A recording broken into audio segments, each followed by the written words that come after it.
Welcome to the Alcove. I'm Mark Malero. My guest today is Naomi Klein. She is an acclaimed journalist, writer, and activist, perhaps best known for her best-selling book from the year 2000, No Logo, hailed by the New York Times as a movement Bible of the anti-globalization movement. She's here today to discuss her new book, The Shock Doctrine, The Rise of Disaster Capitalism. As well, we have a clip of the short accompanying film to The Shock Doctrine by Children of Men filmmaker Alfonso Cuarón. Here's a look at that film. A collective trauma, a war, a coup, a natural disaster, a terrorist attack puts us all into a state of shock. And in the aftermath, like the prisoner in the interrogation chamber, we too become childlike, more inclined to follow leaders who claim to protect us. One person who understood this phenomenon early on was the most famous economist of our era, Milton Friedman. Friedman believed in a radical vision of society in which profit and the market drive every aspect of life, from schools to healthcare, even the army. He called for abolishing all trade protections, deregulating all prices, and eviscerating government services. These ideas have always been tremendously unpopular, and understandably so. They cause waves of unemployment, send prices soaring, and make life more precarious for millions. Unable to advance their agenda democratically, Friedman and his disciples were drawn to the power of shock. The subject should be rudely awakened and immediately blindfolded and handcuffed. When arrested at this time, most subjects experience intense feelings of shock, insecurity, and psychological stress.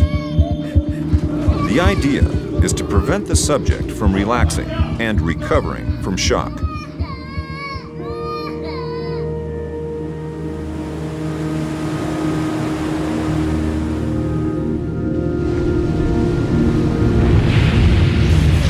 Friedman understood that just as prisoners are softened up for interrogation by the shock of their capture, massive disasters could serve to soften us up for his radical free market crusade. He advised politicians that immediately after a crisis, they should push through all the painful policies at once before people could regain their footing. He called this method economic shock treatment. I call it the Shock Doctrine. Welcome. Thank you.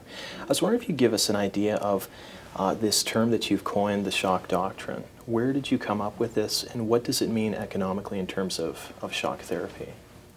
Well, the Shock Doctrine is the term I'm using to describe a philosophy of power. And the philosophy is that if you want to push through economic shock therapy, the free market revolution, the best time to do it is in the aftermath of some other kind of shock, a shock that prepares the ground, that softens up a society, disorients people. So that's the Shock Doctrine. The first shock prepares the ground for the second shock, the economic shocks. Okay. And in terms of the economist Milton Friedman, you talk about essentially 3 decades of Friedman-esque kind of Chicago school economics that, you know, were first applied in Chile and now are being applied in other parts of the West. Is this, in terms of it being an idea, is this an overarching idea? Is this a completely new idea that you're proposing? Well, what I'm doing with the book is providing an alternative history of our contemporary economic era, the chapter we've been living in the U.S. since Reagan, in Latin America since the 70s. You know, it's this revolution started in different parts of the world at in different moments. In Eastern Europe, it was after the Berlin Wall fell, and so you know the timing is different in different parts of the world. It did begin 35 years ago in Latin America. There's a broad agreement on this, that we have been living a new chapter, and that Milton Friedman was the guru of this chapter of history, about what's often described as the triumph of the free markets. And I think we've been living with a fairy tale version of how this economic model spread throughout the world. And there have been what I call the official stories. One of them was a PBS series called Commanding Heights, which was a three-part series on the great battle between Hayek and Friedman and Keynes. Right. And so what I'm doing with the Shock Doctrine is I'm covering the same ground, but I'm telling this story differently. Because in the official story, you don't hear about the importance of shocks and crises. What you hear is that free markets and free people go hand in hand, that this ideology spread throughout the world because people wanted it, because they wanted their Reaganomics with their Big Macs after the Berlin Wall fell. So this is the official story. When Milton Friedman died in 2006, there was a retelling of that official history, the merging of the idea of this radical vision of free markets and democracy, which is the 2-for-1 deal that has been sold to us by people like Francis Fukuyama, and so I'm telling the same history, the same chapter, but I emphasize different key dates. Many people, when they tell this history, they begin with Thatcher and Reagan. I begin with Pinochet, because that's really when it began, and because it is a victor's history, the one that we get, and so it's been cleansed of the unflattering details, like the fact that it started under a military dictatorship. Yeah, it's interesting because I know with Friedman that I'd seen a documentary on him, and he had argued that he was a mere economic advisor to Pinochet. Well, Friedman was a mere economic advisor. He went to Chile in 1975, and he provided some very specific economic advice to Pinochet. Pinochet took that advice. There's a correspondence between the two of them that is now public. Right. But Friedman's influence went far beyond just that trip. The real influence, and this is why it's much bigger than one man, has to do with the influence of the people Latin Americans call the Chicago Boys. The Chicago Boys are a group of economists who were trained at the University of Chicago under Friedman and his colleagues in the 1950s and 60s. There were roughly 100 Chilean Chicago boys, Chileans who came to the University of Chicago. The reason why this is bigger than Friedman is that it wasn't Friedman's idea to bring them there. This was a program of the U.S. government, of the State Department, and it was developed in the 1950s because there was a great deal of concern at the State Department that Latin America was moving to the left, much as there's a great deal of concern at the State Department today that Latin America is moving to the left. So there was this discussion of what to do about the pink economists in Latin America. This is a phrase that was used by USAID's, the head of USAID's Chile office. And through conversations with the head of University of Chicago's economics department, they came up with this idea. Now, what's important to understand is that in the 1950s, University of Chicago, under the economics department, at this point was quite a marginal radical school, represented quite a marginal radical school of thought. The U.S. at this stage was fully in the grips of Keynesianism. So the influence in the U.S. Over policy was held by Keynesian institutions like Harvard and Yale at that point. Right, because Friedman was an outsider. Friedman was an outsider. He described himself and his colleagues as this, sort of band of marginal, voices in the wilderness, really, at this phase. But precisely because they had this radical vision of the world in which the market should control every aspect of life, that they were advocating. He was advocating privatizing the post office, national parks. These were crazy ideas in the 1950s. Right.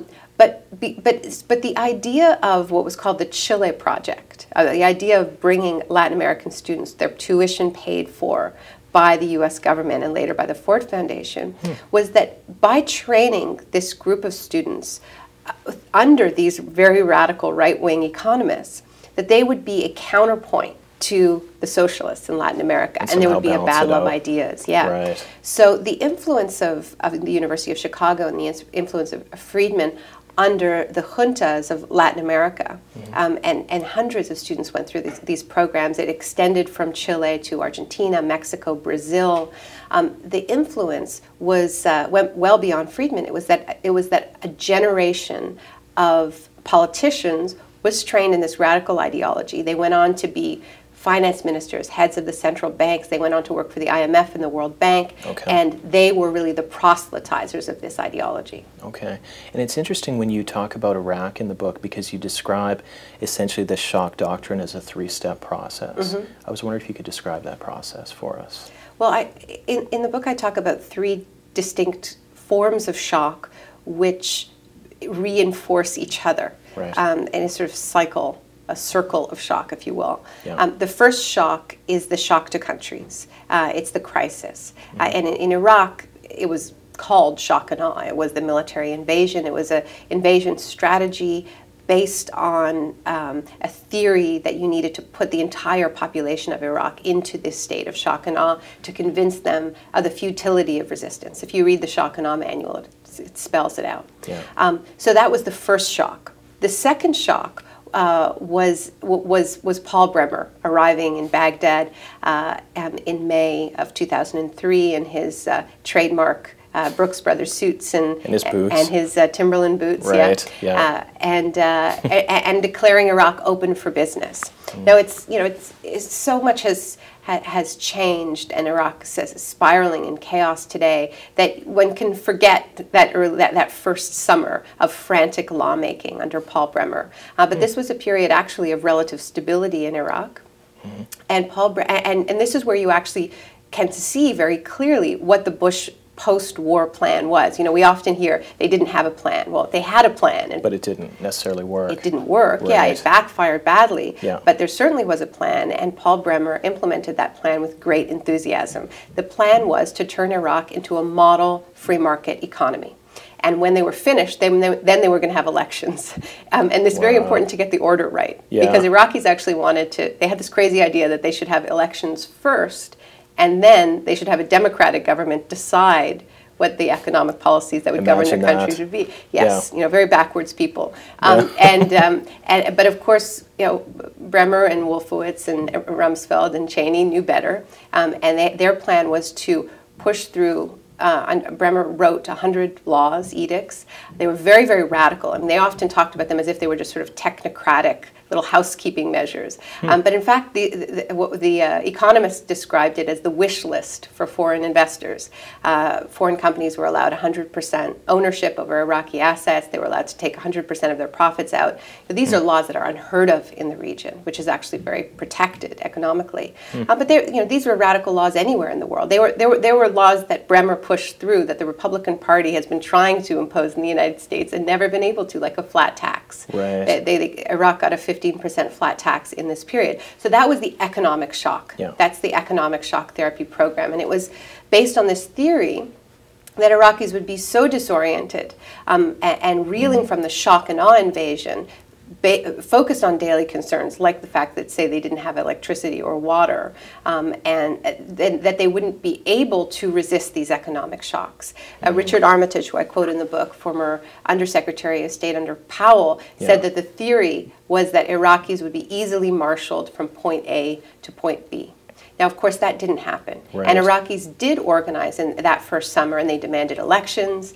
In fact, there was a series of local elections. There were protests almost daily outside the green zone. People wanted their jobs back. They were very against, particularly the foreign investment law.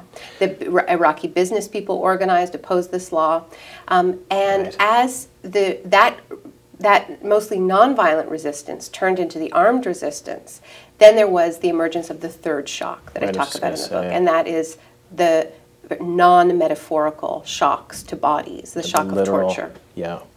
And torture is always an enforcement tool. I think we talk about torture in a very narrow way in this country. Does it work? Does it get reliable information? But the real meaning of torture is that it's a tool of state terror. It's a way to gain control over a country that you can't govern with consent. If you can't govern a country with the consent of the people, then you have to govern it through fear.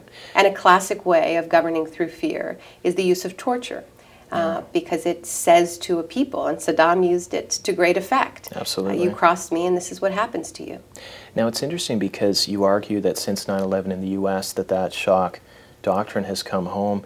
Would you agree with somebody like Naomi Wolf, for instance, you know, who essentially has said that America has taken a fascist shift, and that idea, perhaps, you know, in terms of torture, that's the extreme, but just the idea of more control on people and people even self-censoring themselves, that people feel in America today more of a risk of speaking out, speaking how they actually believe? Well, torture is a tactic of state terror. Yeah. And we talk about torture as if it's only about getting information. And we forget that torture is primarily about transmitting information to the broader society. There are two goals of torture. There's what happens between the interrogator and the prisoner in the cell, and there is what the use of torture says to a society, right? What it transmits, and what it transmits is cross us and anything can happen to you. Right? And that message, you know, has been transmitted by the Bush administration again and again. I mean, think about Cheney going on Meet the Press and going, well, we're going to have to spend some time in the shadows. You know, he basically had a press conference to announce that they were going to use torture, right? What was the point of going on Meet the Press and saying that? They're being very direct. To say it to the world, to use torture as a warning, right? To say, we will go there. I mean, you have to understand, this is a really key part of the Cheney doctrine, right? The idea of using violence to send a message, right? That was why it was so, it didn't matter that Iraq didn't have WMDs, it didn't matter that there was no Al-Qaeda link. What mattered is that Iraq sent a message to the world, this is what happens to you if you mess with the United States. So it didn't matter if you got the people that attacked the US. What mattered is that the whole world got that message. And Afghanistan was not, you know, what they call a target-rich enough environment to send a sufficiently unequivocal message of terror. And torture is another piece of that. You know, Guantanamo is also sending a message. I mean, let's remember, this is a public, lawless territory. And those images, the first images that we saw from Guantanamo of men in orange jumpsuits on their knees with blackout goggles being towered over by U.S. troops, and the knowledge that they had no rights, that they weren't covered by the Geneva Conventions. We know that not because some intrepid investigative reporter, you know, got behind the wire and took those pictures. We know that because the Department of Defense issued those photographs to the press. So we are being communicated with, and yes, people are getting the message, and it absolutely affects the level of resistance that we don't see. You know, we are in this very strange political moment that people often observe. The level of dissent is so high, the level of support for this administration is so low. Why aren't people in the streets? Now, there's a lot of, you know, different reasons for that. The absence of the draft, the fact that much of this is abstract for a lot of people, but fear is also playing a role. And this administration uses fear to great effect, because the people who have the most to gain from organizing are the most vulnerable, right? So the Arab and Muslim communities who are most targeted, who are facing the most surveillance, who have lost, who have lost the most rights directly, who know that they could be the one to end up in Guantanamo, they are the most afraid to organize. You know, immigrants without papers also know that if they organize, they could face deportation. So there's enforcement in all of these policies that keeps the people who are most affected from organizing. But I don't use the word fascist to describe the state we're in. And do you think that's too strong a word, for instance? I think it's a dangerous word to use, and the reason why I don't use the word is because I would certainly agree with Naomi Wolf that there are early signs, and we need to identify the early signs. But I think we can take the language so far to the point that it becomes demobilizing. You know, if we are living in a fascist state, then we shouldn't be having this conversation right now. It's too dangerous. It wouldn't be possible. Yeah, and I shouldn't be writing books like this, or, you know, casually traveling around the world and spending far too much time in airports. You know, I am free to do this. We are free to have this conversation without fear that the door is going to be knocked down. And I think that there's something strange going on in the American discourse, where the leap from denial that there was a problem to jumping all the way to fascism has happened far too quickly. And the problem with that is that if we really are living in a fascist state, it actually absolves us from our responsibility to use our rights as activists that we have. It may be risky, it may be dangerous, but you know what? Activism is always dangerous. And use the democratic rights and civil liberties that we actually have to stand up to this government. And what I really worry about is that if we jump to fascism, then people will be too afraid to use those rights and defend them. And if they don't defend them, they'll lose them. So I very consciously don't use the word. Okay, because I was going to say that, you know, right now, essentially you're saying that citizens actually have more power than they maybe realize, and there is a responsibility to do something before things perhaps get worse. There's a window to do that while we, you know, people do have rights and this kind of thing, and in fact, this is perhaps the moment for the greatest action. I think so, and you know, I think there's a tremendous responsibility, particularly for people who, you know, I was just talking about this last night actually at NYU, where somebody asked me whether I was afraid to cross the border. Oh wow! And because I live in Canada, and I said no, I'm not afraid to cross the border. But if I really ask myself why I'm not afraid, it's because I'm banking on the racism of this administration. That as far as I know, they are not sending Jewish girls to Guantanamo yet, right? Wow. So if I realize that that's what I'm counting on, that really if I was a Muslim man, I would be scared, but because I'm a white Jewish woman, I am not, then that increases my responsibility to speak out in this moment, because that's a really illegitimate form of privilege, right? I have this privilege because of their racism, right? Interesting. And there are people who are much more targeted, much more vulnerable, and have than me, who are more afraid, who aren't traveling. I mean, I have many friends who have told me that they're really restricting their actions because the level of harassment is so high, because they fit the profile. Right? So I think that the responsibility for those of us who don't have that fear is to use that privilege, act now with real responsibility, rather than overreact and not use the freedoms we have.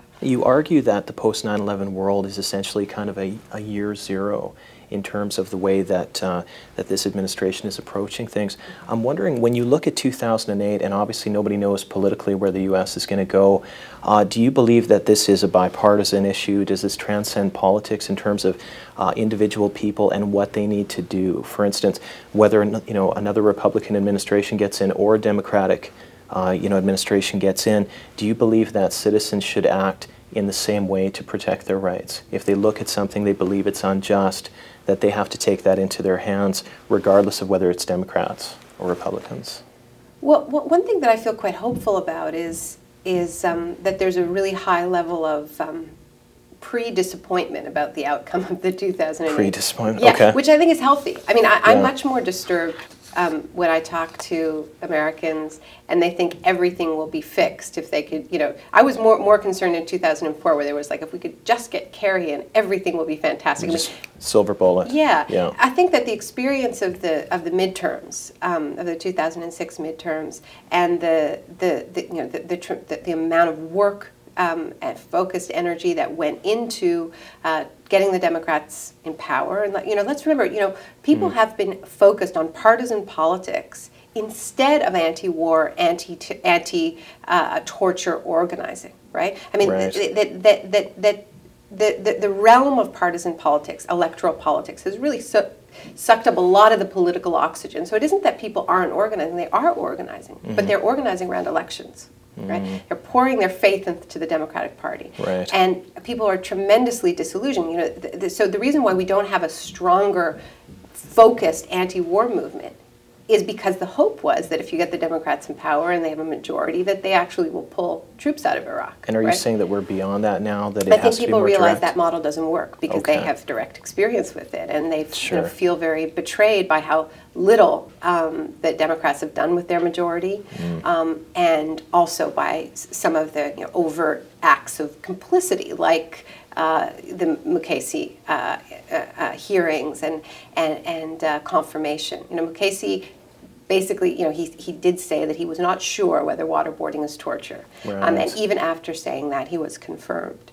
So, that means that we're now in a territory of bipartisan complicity, with these tactics. You know, I don't care what anyone says, saying, you know, that's not why he was confirmed. He was confirmed for other reasons. The record will show that he was confirmed after, to the most important, highest, besides the Supreme Court, legal office in the land, after having said that he's not sure that whether or not waterboarding is torture. So you know, that brings in a level of bipartisan complicity. So. Okay. I think what this says is not that that partisan politics is important, you know, that it doesn't matter who wins in 2008. It does matter who wins in 2008. Yeah. But that said, you know, I wrote the book because I think we need to focus on issues, not personalities. And we have to understand the underlying logic that gave us the Bush administration. And you know, we need to understand that we are not just dealing with a few crazy individuals. And I think people do understand that now, because there is this, you know, feeling, okay, so it's the 2008 elections are around the corner. There's, you know, a year left of Bush and Cheney. We're not going to have them to kick around anymore. And I think people know that regardless of who takes office, the legacy of these years will remain. So if we want to deal with it, we have to start talking about policy and logics, not just people. It's interesting when you talk about all the different you know, right-wing administrations from Pinochet in Chile, Argentina, Margaret Thatcher, going all the way through. I'm curious, I was wondering when I was reading the book, how conscious do you think each of those very separate, different administrations were of what they were doing ideologically? Obviously there's a Friedman influence, but I was curious, when you wrote about this idea of the Shock Doctrine, do you believe that most of those leaders perceived what they were doing in terms of the good that they thought they were doing in their country, or do you feel that they were very ideologically driven and very aware that they were part of a new movement of this kind of Friedman influence? Well, first of all, you know, Friedman didn't create this movement. These are the tides of history that we're talking about, and the forces behind the economic transformation of the past 35 years are way bigger than one man, or even the dream of an ideological movement. This is an extraordinarily profitable ideology. And I think that that's really important to understand from the outset, is that when this ideology is enacted, an elite in each country gets extremely rich, including in this country, right? So Friedman had a knack for thinking very profitable thoughts, which is simply to say that I think, you know, if he didn't exist, somebody else would have played this role. He had a gift as a popularizer, but he was serving some very clear economic interests. And I want to talk a little bit more about what those economic interests are, because I do think that this is where it gets a little dangerous into sort of either the great man theory of history, that it is just about a group of individuals, or even conspiracy theory. And I don't see it that way at all. I think it's really, you know, history moves when groups organize to advance and protect their interests. This 35-year phase of history that I'm talking about, I think is best understood as a counter-revolution against Keynesianism, or what's sometimes referred to as a revolt of the elites, which is to say that the previous big shock that opened up the previous phase of history was the Great Depression. That before the Great Depression, you had a period of pretty unfettered capitalism, kind of Wild West capitalism. That's right. Yeah. And the crash of 1929 was this wake-up call where the world saw this very ugly and experienced, didn't just see, capitalism at its worst, deregulated capitalism at its worst. People jumping out of windows, Dust Bowl refugees, and there was this consensus that the market couldn't be left to regulate itself because it was just too volatile, and that there needed to be, that politicians, policymakers needed to get involved to temper the market, to regulate the market, to soften its edges, and also to have a safety net to catch people when they fell, right? Yeah. And so that was the beginning of the Keynesian era. The New Deal and exactly, which had a lot of obviously a lot of government intervention, and the idea that it was the role of government to create jobs through public works projects, that large unions were needed as a counterpoint to the power of corporations. And this continued through the post-war era. And you know, what fueled it in the post-war era was, first of all, understanding how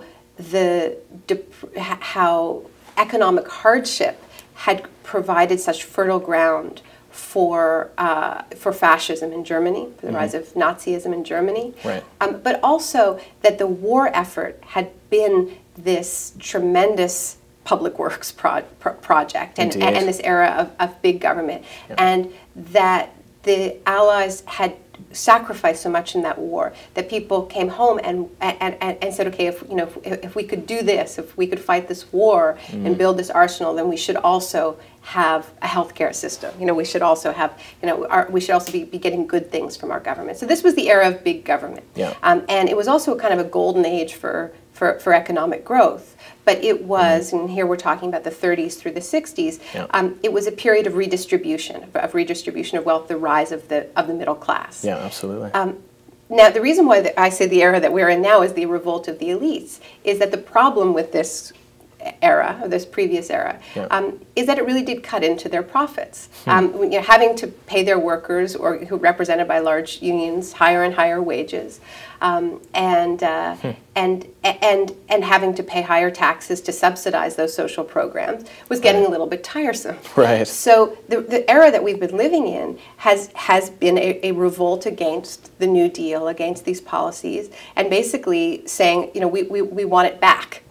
And it has been, on the one hand, what are the core tenets of this ideological campaign? Attacks on unions, casualization of labor, demands for lower taxes, and also a feeding off of the state that was built up in this period. So you had all of this investment in public infrastructure and some very lucrative assets in the public sphere. Transportation system, roadways, and water systems, electricity systems, and really what we've been living in, in what's sometimes called the neoliberal era, it has been about transferring that public wealth into private hands. Right? So it's not about Friedman. It's about the broad shifts of history. It just so happens that Friedman was the philosopher of this era. So, did Pinochet and Thatcher and Reagan understand that they were part of a revolution against the New Deal? Absolutely. Okay. Absolutely. And they were warriors in this process. Okay. It's interesting, too. I was really curious if just, philosophically you believe that, for instance, there is a natural contradiction between true democracy and essentially pure capitalism. Do you believe that it's very difficult for the two to coexist given, all things being equal? Is that a natural contradiction? Does it take a lot of citizen involvement to balance that out, progressive politics to balance that out?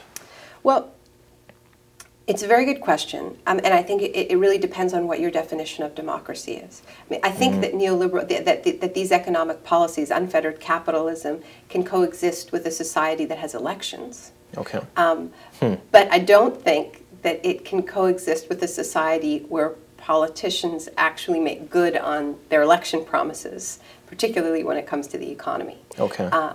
And the reason why crisis has been so important in the imposition of this ideology is because under normal circumstances, without a crisis, without a state of emergency that can be appealed to, whether it's a debt crisis or a hyperinflation crisis or a war, that people do tend to protect their interests. And generally, they prefer to have better working conditions than worse working conditions. They prefer to have health care in exchange for their tax dollars. These are very popular policies in the countries, in the countries that did build a successful mixed economy in the Keynesian era. People are very attached to their social programs and to their protections. So when a Thatcher or a Reagan can't come along and say, I'm going to take this from you without a fight. There's going to be some kind of resistance. There's going to be some kind of pushback. And that's where the use of crisis and shock comes in. I mean, there are some policies, there are some pieces of this program that can be sold on populist grounds, like a tax cut. And this is where I think Reagan was, very, very, very good at selling that piece of it. But but Clinton, who pushed through many of these policies. He was elected on in the first election. He was elected on a jobs platform and reopening NAFTA. So he wasn't elected to be a classic neoliberal president, but he did govern that way. And as Greenspan said, he considers him, maybe one of the best Republican presidents when it came to the economy. Interesting. Yeah. Well, I was wondering as well, it's interesting because the book is very highly documented. You have over 50 pages of endnotes. And I was curious if you consider the book yourself. Do you consider it a polemic? And also I was wondering, what kind of feedback have you gotten from traditional allies and perhaps even traditional opponents to what you've written? Mm-hmm. Yeah. Polemic is a funny word, but the book is an argument, but it's a very carefully argued argument, and every fact in the book is sourced with the most credible source possible. I'm not, I love reading other left-wing writers, but those aren't my sources for the claims in the book. Right. The argument that crisis has been integral for the advancement of this ideology is based on a lot of horse's mouth evidence. Okay. A lot of I'm really proud of the fact that, and I think this is the most important contribution that the book makes, is that we really have uncovered this cache of literature coming from top level politicians and economists, central bankers, the people who really implemented these policies, whether in government or at the International Monetary Fund, saying we can't do this without crisis. Yeah. Talking about the need to create a pseudo-crisis, talking about how a body of research that shows that there has never been a country that accepted that what used to be called the Washington Consensus, or an economic shock therapy program, in the absence of a crisis. So this is new research, and it's research that hasn't been popularized before, and it's been a real disappointment to me in terms of the response to the book, that the right hasn't felt the need to respond to this evidence. Really? That the response to the book from the people who I'm criticizing are these sort of broad smears of calling it a conspiracy theory. Right off the bat, they're doing that kind of thing? Oh, yeah, right off the bat. And so really not engaging with the research at all.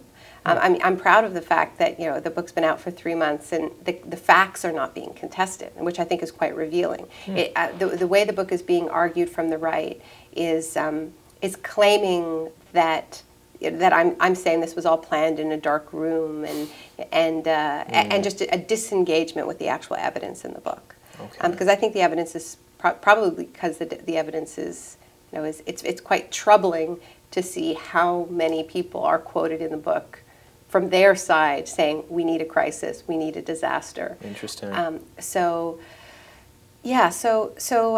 that's been great. But on the other end of the political spectrum, and also from educators, people have been really happy to have the documentation, to have the footnotes. But more than the footnotes, one of the things that we're happiest about is, and I say we, my research assistant Deborah and I, my research assistant on the book, or one of my research assistants, but the person I worked with most closely, her name is Deborah Levy, and she also administers the website, the Shock Doctrine website. She's a librarian, a trained librarian, and since she worked with me for years on the book, but since the book's come out, she has been putting the source material online, so people can read the full documents, the full reports, the declassified documents. They can read the letters back and forth between Milton Friedman and Pinochet. They can read the Truth Commission reports, and it's all there organized by chapter.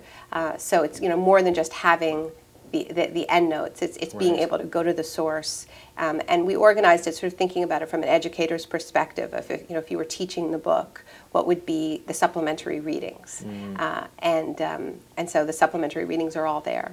I was curious as well, with the success of No Logo back in 2000 that really launched you in terms of being an author, I was curious, how do you look at that success in terms of in terms of, for instance, something like being branded yourself? You talk so much about the branding culture in that book, and so, for instance, with the Shock Doctrine, when you release a book like that, are you up against a certain kind of ironic branding of this is Naomi Klein, so therefore you should react to something this way? Is that something that you fight, ironically, because again, you're a very well-known person, and people have a certain idea of what it is that you stand for. Is that something that you fight when you release a whole new work that's saying something perhaps totally different? Well, I do see this work as being connected to my previous work. Okay. That there are themes. It's not a book about marketing, but I never saw No Logo as a book about marketing. I saw No Logo as a book about the loss of public space and the erosion of working conditions around the world. And I was looking at branding as a framework that explained this new aggressive era of lifestyle marketing, and also explained the degradation of working conditions and the outsourcing media. And my research into the corporate world and the emergence of hollow corporations like Nike, which is what No Logo was about, has really helped me to understand the emergence of hollow governments like the Bush administration, where everything is outsourced and they still look like a government, but they don't do the actual work of governing any more than the designers at Nike's Beaverton campus actually make running shoes. Everything's been outsourced. So I see a connection there. But in terms of the ironies, there are plenty. Sure. I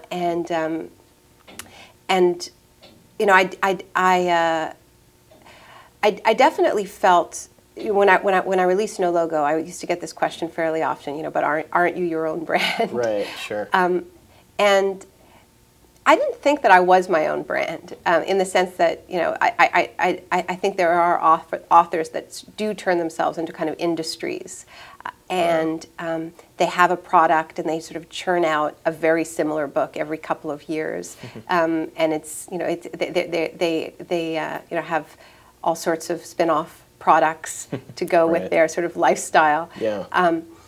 And I really consciously didn't do that with No Logo. We didn't make a film based on it, and people did make No Logo T-shirts, but not with my. I had nothing to do with it. They just did it on their own. Okay. Yeah, they just did it on their own. And in fact, one of the things that was really frustrating about No Logo was that we decided not to trademark it. The No Logo logo. Right. Right. Which was, and just let it travel and let people do whatever they wanted with it, which was fine until an American company trademarked it and then sent me a letter. Wow, like you can't use this anymore. Like you can't use this because I've just launched a line of golf shirts. Yeah. Wow. But anyway, so that was sort of fun. Ironies, yeah. Yeah. But I think it was a desire, not so much not to be my own brand, but not wanting to have that kind of a career of just like repeating myself over and over again, to the extent that I really didn't have anything new to say. I mean, what I saw happening a couple of years after No Logo came out is the process of writing a book is a wonderful one. You have this great luxury of really delving very deeply into a topic, becoming an expert in it, and synthesizing it, and then you do want to take it into the world. You want to do whatever you can to get those ideas out there. And in our media culture, I don't think we can afford to be a purist. If you've got a 600-page book or a 500-page book, you need to do whatever it takes to to get people to that book. What I really didn't want to do is just keep repeating myself. So what I just did is got off the whole speaking circuit and pundit circuit to carve out the space to write this book, which took 4 years of intense travel to places like Iraq, Sri Lanka, South Africa, New Orleans, and then 2 years of just reading and writing. I see the stage that I'm in right now as just trying to get this new research out there. And as soon as I feel like I'm just repeating myself or selling myself, I'll stop again. Yeah, fair enough. Yeah. Well, maybe my last question for you is, I was curious. You're Canadian, and I'm wondering how does that affect the way that for instance, you approach complex topics like this? And also, I was wondering, how do you think that affects the way that you're perceived?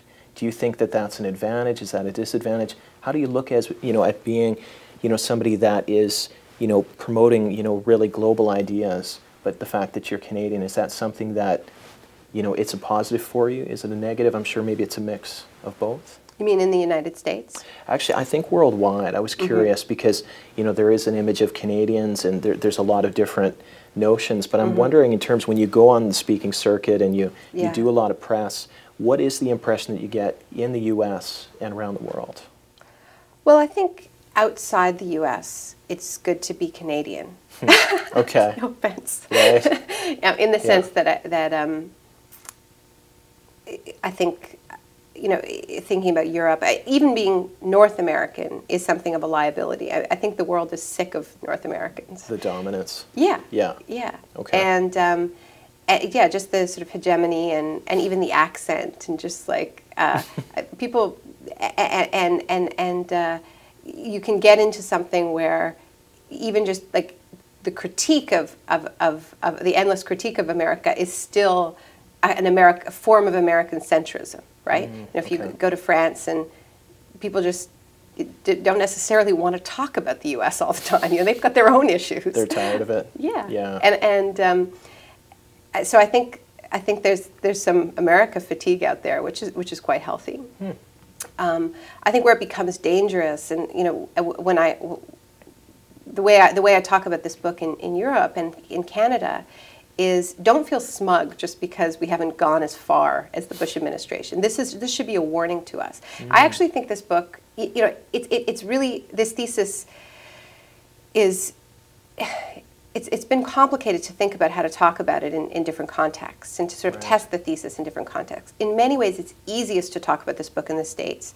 In the U.S., people know what the Shock Doctrine is because they've been living it. Right. Okay.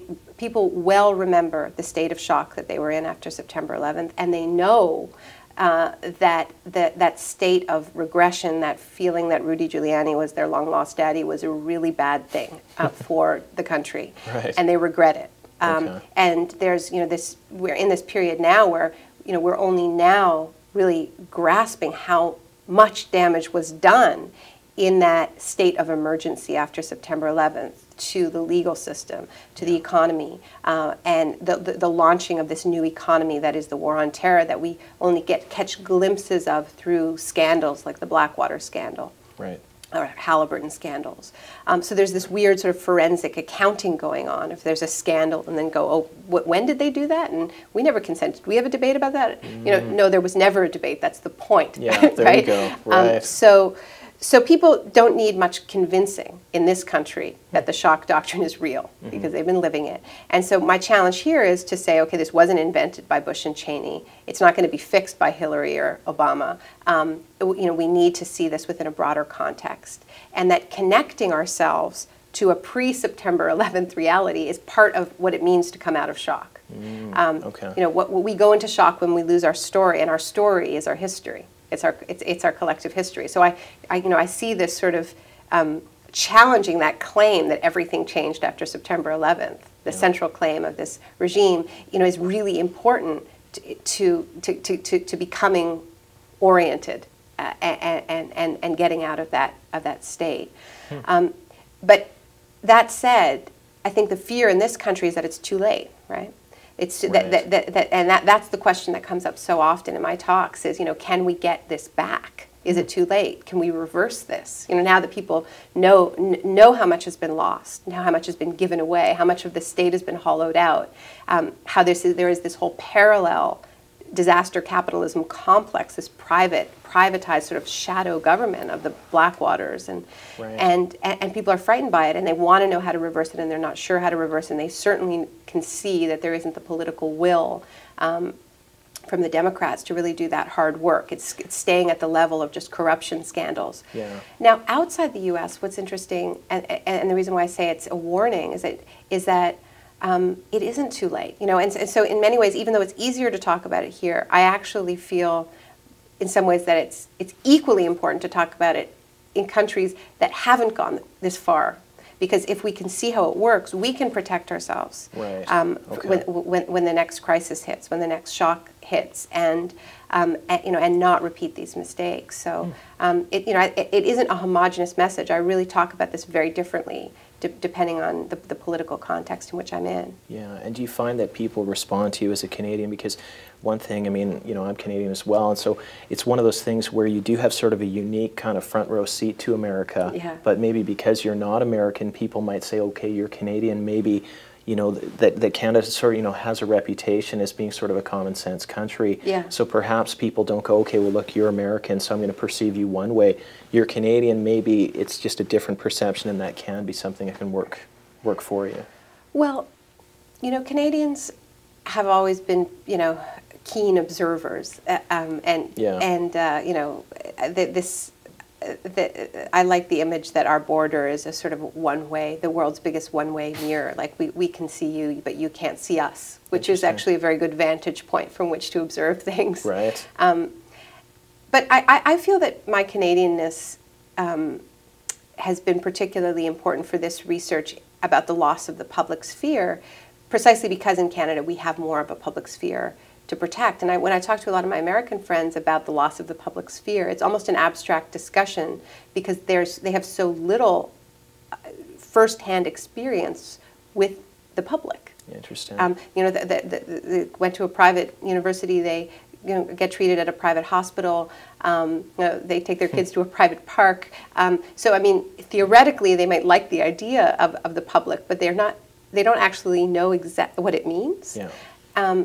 And so in Canada, the idea of the public, whether it's public broadcasting or public health care, public education, is, it's not abstract. And that, I think, keeps me, I can hold on to the script a little better. I think it gets really slippery, Okay. If you don't have that tangible experience with the public. But, that said, I actually have dual citizenship. And, and this sort of confusion between we, them, us, we are going in this direction, has to do with the fact that I'm American and Canadian. My parents are American, and my whole family's American. And we came to Canada during the Vietnam War. I was born in Canada because my father's a draft dodger. Oh wow, I didn't know that. Okay.